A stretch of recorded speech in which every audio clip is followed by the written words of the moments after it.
What's happening, gang? It's your boy Retro back again with another reaction video. Yeah. Today we got another huge update. Now you guys can probably already tell that it is going down. Just by that title alone, you guys are definitely gonna want to check this one out. So we're now on day 21 of the deranged Democrats constantly putting Americans last, and now we have that House Minority Leader Hakeem Jeffries getting himself into even more trouble after choosing to target White House Press Secretary Karoline Leavitt by sending threats her way, guys. And I'm excited to get into this one, so we're gonna hop straight into it. All I ask that you guys please hit that like button, hit that subscribe button, and without further ado, let's hop straight into it, folks. Check this one out. Do you see this shutdown ending in any way without Trump's involvement? Does he need to get involved?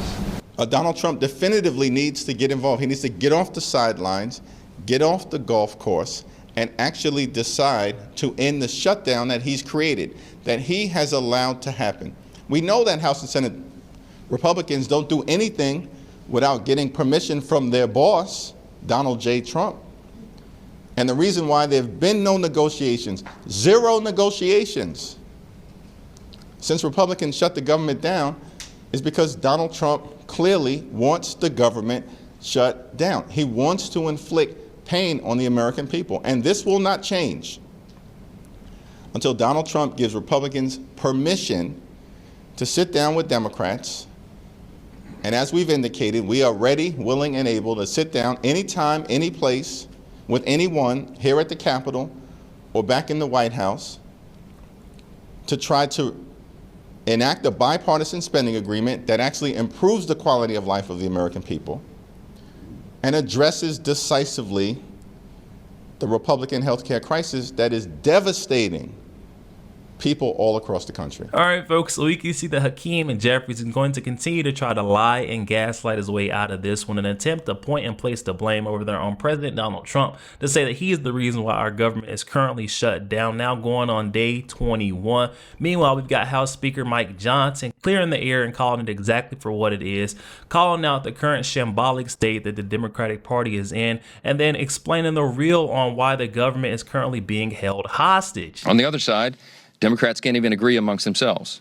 You got different subgroups among them. You've got a few reasonable Democrats who know shutdowns hurt the people, and they've already voted for our bill. They want to keep the government open. Then you've got others desperate to prop up the failures of Obamacare with no reforms whatsoever to make the program more affordable. That's what we're fighting for. And you've got AOC calling for her own negotiations on live TV, and you've got Chuck Schumer and Hakeem Jeffries still unable to articulate what it is they need to reopen the government. It illustrates the point once again. This was never about a solution. It was about creating an issue. Now that Democrats have had their protest and publicity stunts, I just pray that they come to their senses and end this shutdown and reopen the government this week. Republicans are waiting, the American people are waiting, and we are ready to act. The president has nothing to offer them. There is literally no issue on the table. Hakeem Jeffries and Chuck Schumer himself cannot articulate for you what it is they're demanding. They don't even know. They have a difference of opinion among all the Democrats. AOC says we should go negotiate with her. She and Bernie are the real leaders of the party now, apparently, but none of them can articulate what they want. They're asking for a solution again to an end-of-the-year issue that wasn't even on the table yet, and they know it's going to take a lot of time to build consensus around. It's a political game, and real people are getting hurt, and we're frustrated. And it doesn't take long for the public to start to relate and understand the frustrations of Speaker Mike Johnson, where he says the Democratic Party is all over the place with their messaging, very unclear as to what the steps we need to take or the issue that they have to get our government reopened to release us from this current hostage situation. It's absolutely sad to see. And then to make matters even worse, now we've got Hakeem Jeffries coming out and targeting White House Press Secretary Karoline Leavitt, labeling her as demented, ignorant, and a stone cold liar, or all of the above. Guys, check this one out. You got Karoline Leavitt, who's sick, she's out of control. And I'm not sure whether she's just demented, ignorant, a stone cold liar, or all of the above.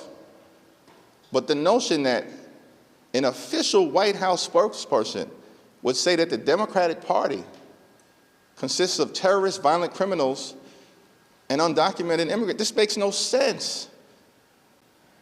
That this is what the American people are getting from the Trump administration in the middle of a shutdown.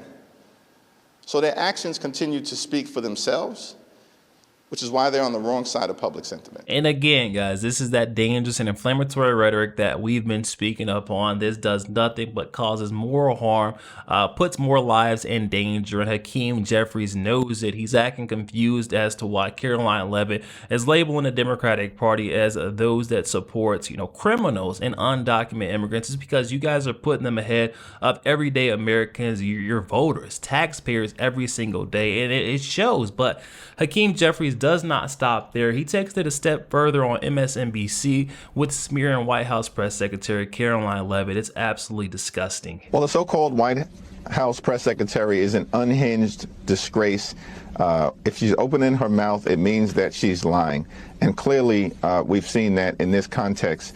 The protests that are going to take place today, the peaceful expression of dissent, is entirely consistent with the American way. In fact, it's as American as motherhood, baseball, and apple pie. It's what the framers of this Constitution envisioned. In this country, when the people fear the government, there is tyranny. But when the government fears the people, there is liberty. And it's important for everyday Americans of every political persuasion to continue to express peaceful dissent with the out-of-control policies of the Trump administration and the fact that Republicans continue to unleash extremism on the country in ways that are deeply harmful. Now, my response to Hakeem Jeffries on this one is, when do we draw the line for these loonies on the left that continuously incite violence and push a very dangerous and inflammatory rhetoric against those that are on the right or that oppose their politics? I mean, you already know where this lands us every single time. It puts more and more individuals' lives in danger. We need to put a stop to it and hold these folks accountable. I mean, just think about it if this was on the other side and this was a figure of the right that continued to promote violence against those on the left. They wouldn't have a question in their mind. They would say, hey, they need to be removed and jailed. And I feel like the same needs to apply right here. But we already know White House Press Secretary Karoline Leavitt did not let this one slide. She quickly snapped back at Hakeem Jeffries with her own jabs. Check her out. Thank you for giving me the opportunity to do so. Look, Hakeem Jeffries is simply lashing out because he knows that I am telling the truth about the modern day Democrat Party. What I said, and it is a fact, is that the Democrat Party caters more to pro-Hamas terrorists, illegal aliens, and violent criminals. And let me walk Hakeem through the facts of that statement. When it comes to pro-Hamas terrorists, it was Hakeem's House Democrat caucus that voted against a resolution condemning the October 7th attack on Israel. It was Hakeem Jeffries' Democrat caucus that supported and encouraged the pro-Hamas protests that ravaged college campuses and engaged in illegal harassment of Jewish students across the United States of America under Joe Biden's administration. When it comes to illegal aliens, the American people know the truth about that. The Democrats allowed them to flood our country. Why? Because they view that constituency as their future voters. And when it comes to violent criminals, look at what the Democrats support in terms of crime. Soft on crime policies like cashless bail, like letting violent criminals out back into the streets so they can recommit violent offenses against law-abiding American citizens. The Democrat Party puts Americans last. That's why they overwhelmingly lost the election to President Trump and the Republican Party. And that's why they're holding this country hostage right now from law-abiding, tax-paying American citizens who want the government to be open. So Hakeem Jeffries should stop calling me names. He should stop trying to fight my boss, President Trump. And he should go back to doing what he was elected to do, the business of the American people in Congress, and encourage Senate Democrats to open the government. And I see Hakeem Jeffries saying House Republicans are out. They're not even here. Yeah, because they did their jobs and they passed a clean continuing resolution at the behest of President Trump to keep the government open. And now Senate Democrats and Chuck Schumer are blocking that to fight Donald Trump. And it's despicable. Once again, Karoline Leavitt not mincing any words in her response to Hakeem Jeffries' threats and essentially doubling down on her first take to say that we know exactly where the loyalty lies of the Democratic Party, and it is not with American citizens. I mean, we just see the way that you cater to these terrorists, criminals, and illegal migrants. There is no way that your loyalty lies with American citizens. We just see straight through it. And I want to flip gears for a second. Now, after all the gaslight and fear mongering coming from the left and Hakeem Jeffries, apparently now he's the victim of this whole situation after this latest news. We got this headline coming from the New York Post that a pardoned Capitol rioter has been arrested for allegedly threatening the life of Hakeem Jeffries. Okay, let's just dive into it very briefly. I'll just read a couple lines of this one so we can get the gist of what's going on here. But again, I'm going to say that Hakeem Jeffries, I'm just going to bet that Hakeem Jeffries is going to blame this all on President Donald Trump and not on the very dangerous inflammatory rhetoric that he's been constantly pushing day in and day out. But let's get straight into it. It says a convicted Capitol rioter who received a pardon from President Donald Trump has been arrested for allegedly threatening to come after House Minority Leader Hakeem Jeffries while he spoke at a New York event. This is Christopher Moyanihan. Hopefully I'm saying that correctly. Moyanihan, 34 years old, said in a series of text messages just the other day, October 17th, that he would eliminate the Brooklyn Democrat during his speech on Monday at the Economic Club of New York. And the text read, quote, Hakeem Jeffries makes a speech in a few days in NYC. I cannot allow this terrorist to go on. And this all coming from Moyhan and alleged text a couple days before. And I'm going to come out and I'm going to be the bigger person here and say that this is wrong. You know, this is something that the Dems have not been able to do. We've seen so many folks come out and threaten the lives of ICE agents, figures on the right, Trump administration personnel, and they've not said one word. They've turned a blind eye and a deaf ear to all these threats coming at folks on the right. But I'm going to be the one to say that this is not correct, and especially you don't come after these folks. Give them a point, a couple points. We're already up. We're blowing them out. We got the lead. There is no reason to come after these folks. I mean, they've already made a fool of themselves, and it's showing the reality of what their party truly stands for. Don't give them any points or anything to go off of. I'm just going to say that this is wrong. And of course, we got Hakeem Jeffries quickly responding. What I tell you guys, he's blaming it all on President Donald Trump and saying that this is his fault that this is even happening. What Donald Trump promised to do on day one of his presidency was lower costs for everyday Americans. That was the promise. He lied to the American people all of last year. Did he ever say I was going to pardon hundreds of violent felons who brutally beat police officers at this Capitol on January 6th? Did he ever say that? Was that the promise that Donald Trump and the Republicans made to the country? No. They failed to lower costs, have done nothing. Life is more expensive for everyday Americans. Electricity costs up. Grocery costs up. Housing costs up. Now they want to jack up health care premiums on working class Americans. But they have time to pardon hundreds of violent felons, release them back into society, threatening the public safety of everyday Americans, and then can't spend a moment trying to make life more affordable, make healthcare more affordable for the American people. And right on cue, Hakeem Jeffries back to blaming President Donald Trump, saying that this is all his fault. But I think we can attribute a little bit of this blame to that very inflammatory rhetoric that we've been seeing coming from these loonies on the left, and specifically Hakeem Jeffries. But guys, I want to switch gears a little bit and show you a flashback, a brief flashback of Obama-era Chuck Schumer speaking about holding the government hostage and that not getting anyone anywhere. So he knows the truth. Check this out. It's the methodology of what they're doing, which is basically saying, I have a baseball bat. I'm going to hit you over the head unless you give it in my way. I want to play some And it's not even hitting me over the head.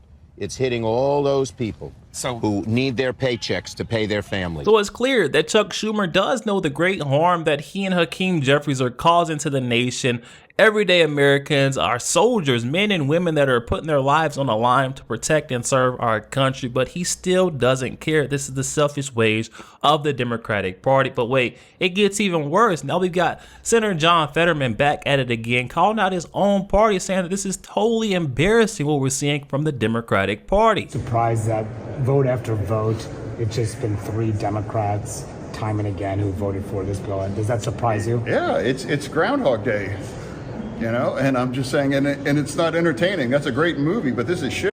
And now it's like now real damage is going to are now touching the lives of regular Americans, and we all lose, and it's embarrassing to our allies and to our enemies abroad. So even the Dems are coming out and saying that this is a lose-lose situation for their party, with Senator John Fetterman calling it how it is, saying this is embarrassing of the Democratic Party to continue to hold the government hostage. Either way, you're losing on this situation. I mean, the government is shut down, you're losing there, harming everyday Americans. And then on the other hand, you're still not getting any of your demands answered. Why don't we go ahead, vote to reopen the government, and then negotiate later? It just makes the most sense, and that's the solution to getting our government reopened. And everyone believes it except for old Hakeem Jeffries, as he's continuing to try to gaslight the public, saying, quote, Trump literally ripped food out of the mouths of children, hungry seniors, veterans, and families. Check this out. They literally, Republicans, ripped food out of the mouths of children, hungry seniors, veterans, and family. Why did they do this? To provide massive tax breaks to their billionaire donors. And they made those tax breaks permanent. And now this same group of extremists can't even be bothered to have a conversation about extending the Affordable Care Act tax credits for working class Americans, middle class Americans, and everyday Americans. They are a disgrace. And that's why they're about to lose all across the country 2 weeks from today. Thank you all. So according to Hakeem Jeffries, the Republican Party is gearing up for a huge loss in the very near future. Meanwhile, all the polls that I've been seeing have been stating the complete opposite, saying that support amongst Republicans will continue to grow while the favorability of Democratic parties continue to plummet. It's going straight to the dumps. I mean, what is he seeing? He's not got it right. But I want to end this one off with some good news. I actually got some great news coming from President Donald Trump, as he hints at the government shutdown not lasting for much longer. 2 years from now. So we put every single thing that we wanted in that bill for 4 years. So we don't need any more votes. We don't. All we want to do is have a vote of continuation. And it's the first time in history that a group has not voted for continuation. So they have what's called a Trump derangement problem. Have you heard about that problem? Because that's the only reason this could be possible. But I think we're doing very well. I think they're going to have no choice but to go along, because the country is setting records in every way, and people want it to continue that way. So we're hoping the Democrats become much less deranged, and that we will get the vote pretty soon. And I hear they're starting to feel that way too. They're starting to feel like they really have to do what's right for the country, and they will.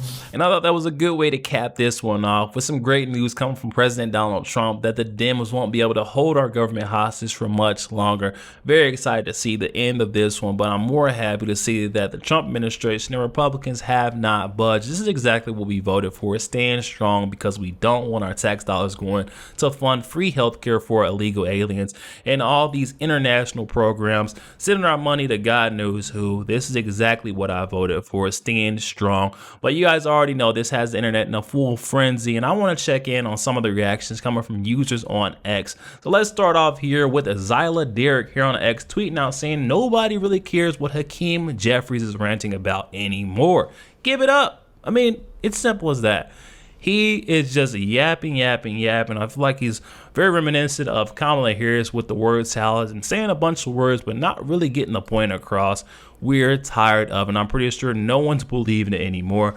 Next up, we got Insurrection Barbie here tweeting out saying, OMG. Oh my gosh. John Fetterman supports nuking the filibuster to end the Democrats' shutdown. The sanest person in your party had a stroke. What does that tell you? And I mean, come on, John Fetterman has been hitting that nail on the head left and right. And I'm already sure the folks of his party are tired of him calling it exactly how it is and calling them out for their stuff. Absolute craziness. Then we got Representative Jim Jordan, America First Patriot Jim Jordan here tweeting out saying Democrats gave illegal aliens debit cards in fancy hotels, but they don't want to pay for our troops to open the government. Let's be real about where your allegiance lies. It's not with Americans, and we could see that very clearly. And last but certainly not least, we got America First Patriot Nancy Mace here tweeting out saying Democrats won't fight to pay our troops, but they will fight for $2 million for reducing locusts in Africa, $13 million for civic engagement in Zimbabwe, and $2 million for feminist democracy in Africa. This is what they shut down America for? Says a lot. Yo, there we have it, guys. Oh my goodness. Once again, we're seeing that minority leader Hakeem Jeffries inching his way closer and closer to some serious trouble. I mean, just look at the way that he incites violence and his very inflammatory rhetoric when it comes to discussing figures of the right. And it wouldn't be a question if this was someone on the right doing this to someone on the left would have an absolute hissy fit and be calling for their removal and their arrest immediately. So why don't we do the same? I think Hakeem Jeffries, he's crossed that line enough times to where he could definitely be held accountable for his action. But we'll just have to see in the weeks that follow. I'll definitely cover all the updates that come right here with your boy RetroStef, guys. But definitely hop in that comment section. The question for today is, do you guys think Hakeem Jeffries should be held accountable for his very inflammatory and dangerous rhetoric that he's been pushing and the threats that he's sending over to White House Press Secretary Karoline Leavitt? Definitely hop in the comment section, guys. Comments are open. I'm excited to hear what you guys are thinking on this one. Also, make sure you guys please hit that like button, hit that subscribe button. If you'd enjoy more content like this, catch you guys on the next one. We